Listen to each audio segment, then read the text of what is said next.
What does the technology that goes on in the regular world today, what does it really try to do in science? Basically, it's trying to develop tools that are more and more powerful, they're smaller and smaller, they're cheaper and cheaper, and easier to build. If you extend that to the limit, where does that go? Where does that lead you? It leads you to this situation. The tools become so powerful that if they're used as weapons, they could destroy the whole earth. They become so small that one person might hold one of these that would destroy the earth in both hands. It'd be that small.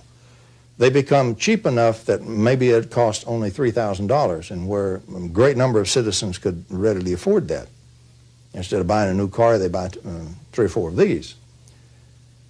And it becomes simple enough that there are several 100,000 technicians properly trained, with a little change of mind and all, can in fact build such devices.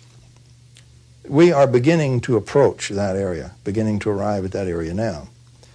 We can make real progress in resolving or lowering or decreasing man's inhumanity to his fellow man and the great hostility of weaponry and so forth in the world today.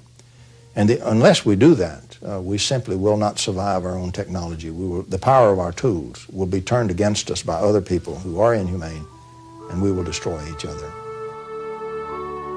Man decides for himself. The alien visitors have achieved a high understanding of the forces of nature and harmonize with the many variations of the 4 elements, their creative energy, and their higher dimensions.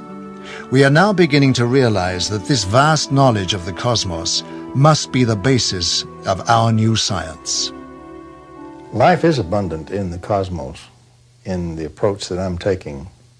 For example, in quantum mechanics, the modern view of the vacuum is that inside what we normally think is emptiness, there is continually appearing a little particle, a little form, a little group of particles, and then these almost instantly disappear, so fast that they can't be independently caught and measured. But they're very real. We have experiments which show they really do exist that fashion. And they continually appear and disappear all of the time at an incredible rate. And any kind of form that you might wish to name appears every so often in that. Any kind of living being, any kind of a material molecule or an atom of gold or an automobile or anything you might name, a living being, a living animal, appears in there with a certain occurrence, a certain frequency. And so what we have then is these things called ghost forms.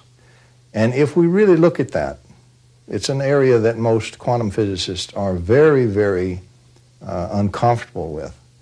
But nonetheless, it is real. And so if we look at that, we have to then speak of the density of reality, how dense a thing is in the overall plan. And when we say something is observable or real and physical, what we really mean is it's very, very dense compared to these ghost forms. But the ghost forms are real. And theoretically, if you add energy to that form so that they acquire more energy, you could materialize any form whatsoever. And we wind up by pointing out that in space-time, the time portion of it, thought and mind and spirit exist in time as well as the matter. And so there is at least one common dimension, if we treat that as a dimension, the time dimension. And the ghost forms that are even thought forms, therefore also can theoretically be materialized, gathered sufficient energy.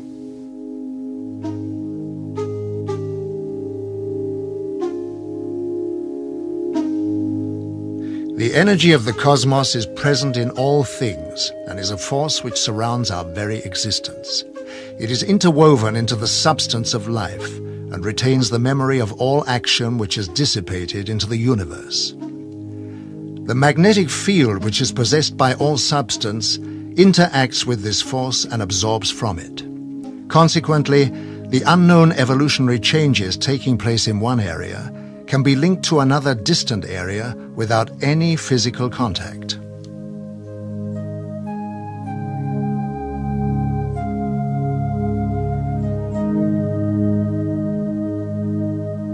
The breakthrough made by Dr. Rupert Sheldrake with the discovery of the memory of nature breaks down the boundaries between man and the cosmos, proving that he is a part of an intricate web of energy and memory in which man is no longer imprisoned in his conventional concept of time.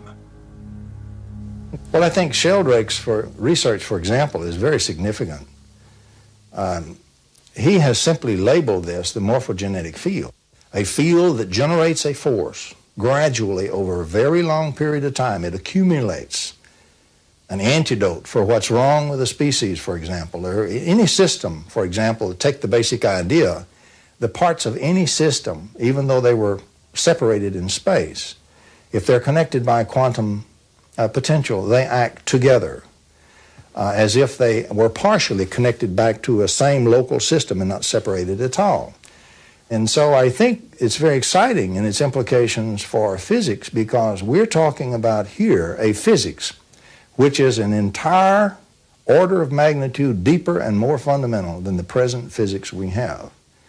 And as long as you cannot escape from the morphogenetic field, it is a spur which will drive physicists to look for the actual mechanism that causes that to happen.